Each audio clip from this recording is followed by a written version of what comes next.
Welcome to Awakening to Your Story. I'm heart expert Alicia Hartzell. Today we're going to talk about friendships and when they've gone south.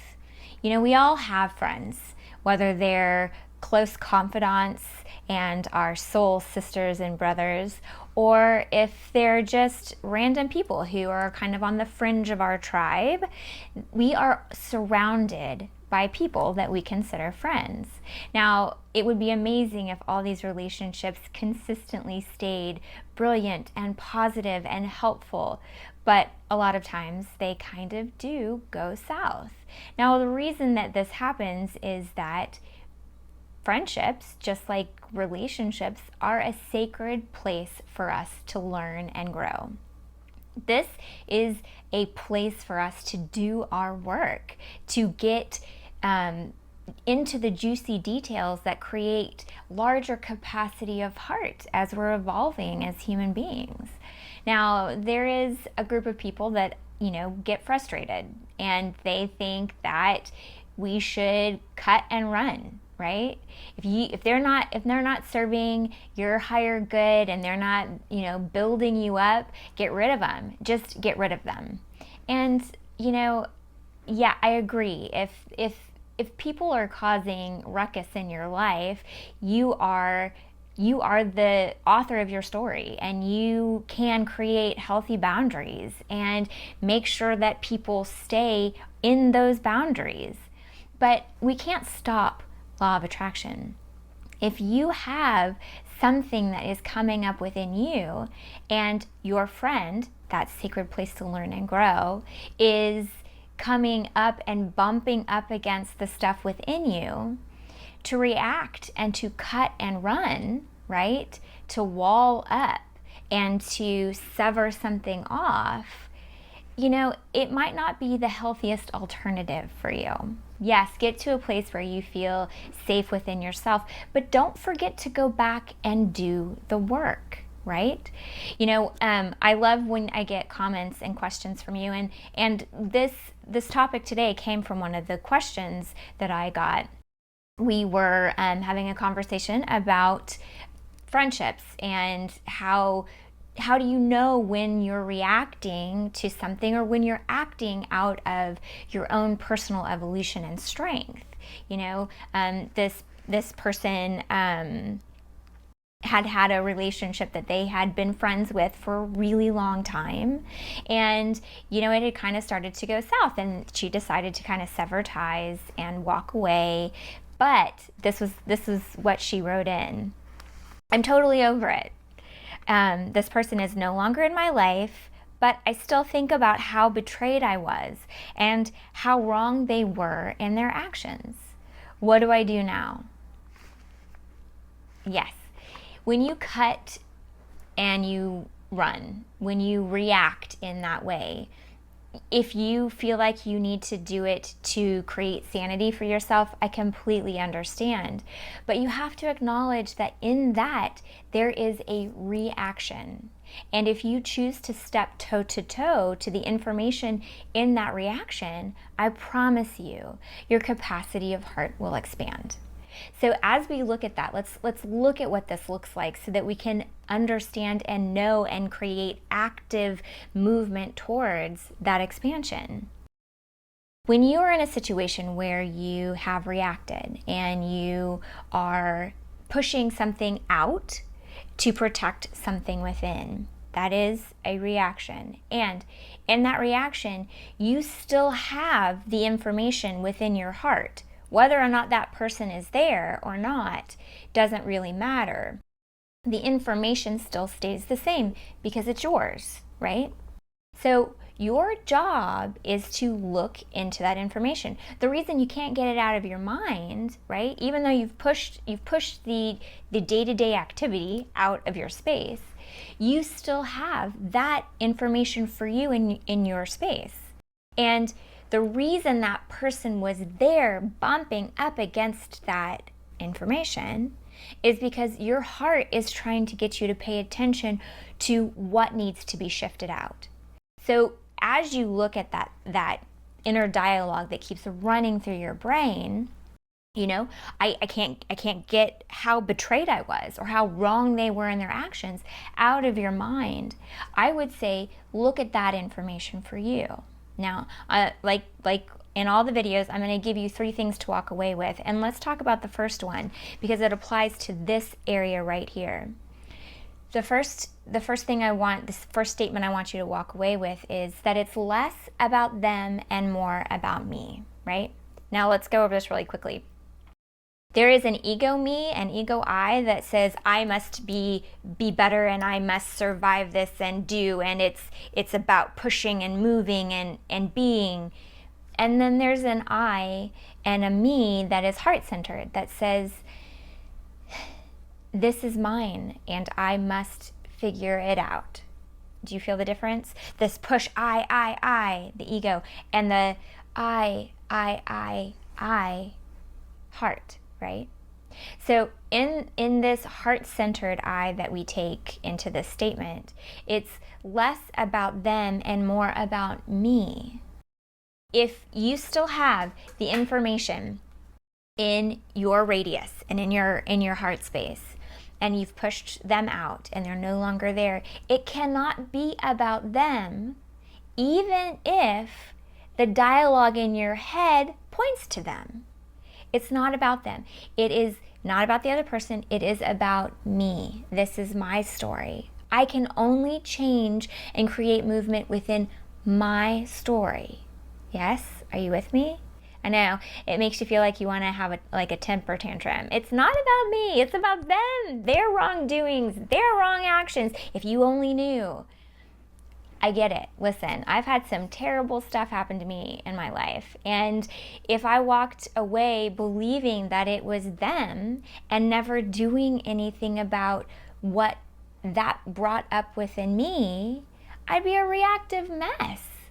You have to take the time to step in and create ownership, not blame, ownership for the information that's within you. Because remember, law of attraction, if it is not residing within your heart space, it can't come in.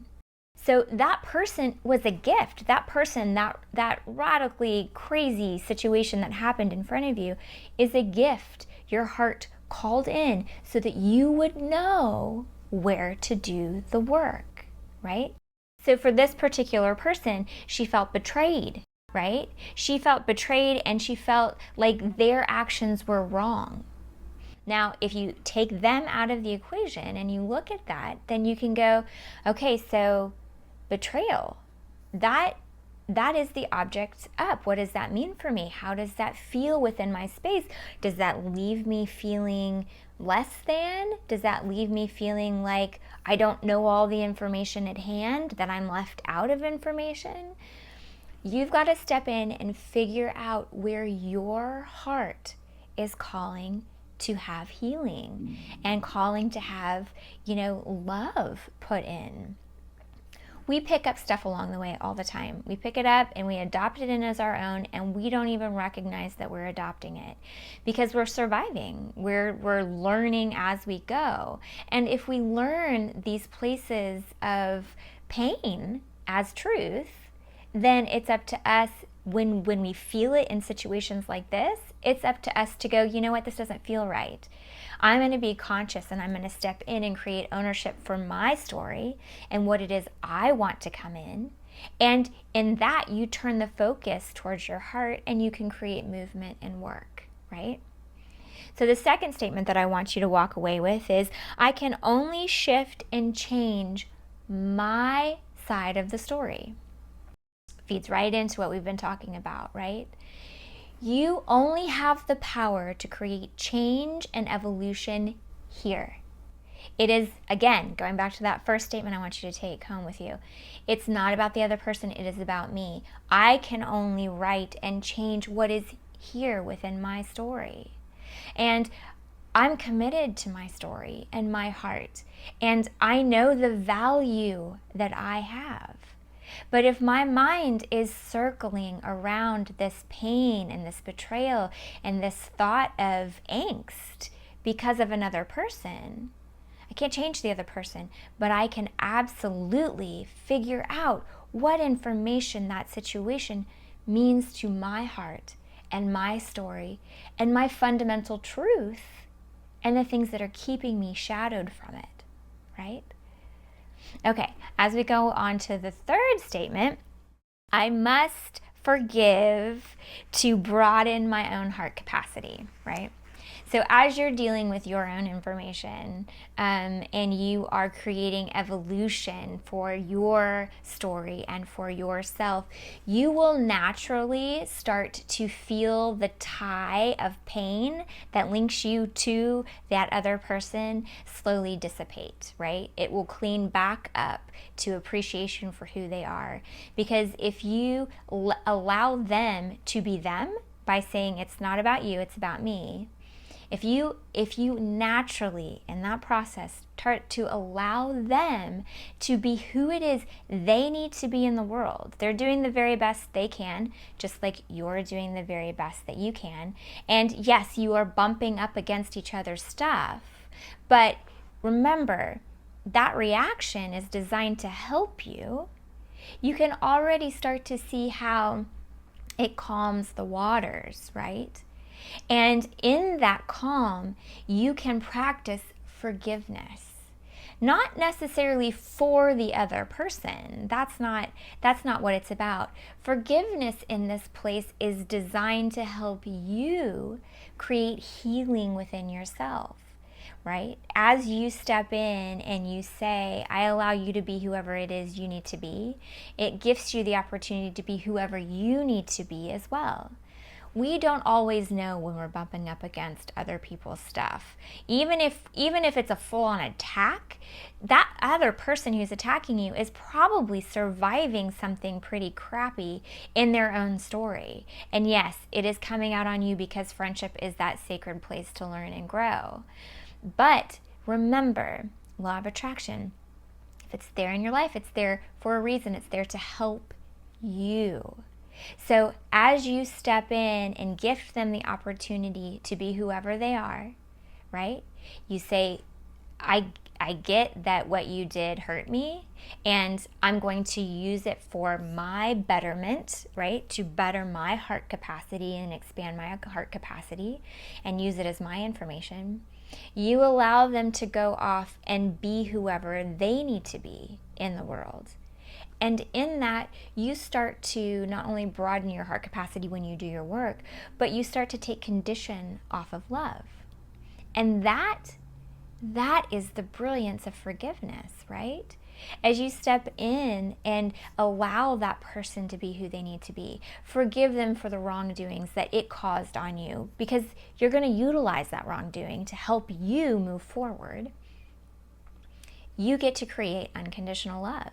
Now, even if you don't want that person to be in your life anymore, that's fine. Law of attraction actually will probably take that person out, not in a reactive way, but in a very natural flow of life kind of way, right? And you can step into that place of centered being, and your mind no longer will wrap itself around this spiral of pain and betrayal. It will wrap itself around the spiral of love and possibility and hope and growth and evolution, right? So one of the things that I love to do is the forgiveness meditation. Super easy, doesn't take much time. All you have to do is close your eyes, and in your mind's eye, hold that person, hug that person, and hold them. Even if it feels like it's all tight at first, hug them and be grateful for them. And as you do that, say, I am grateful for you, and I release you to be the person you need to be in the world. I forgive you for any wrongdoings that happened in our friendship, and I release the pain from that.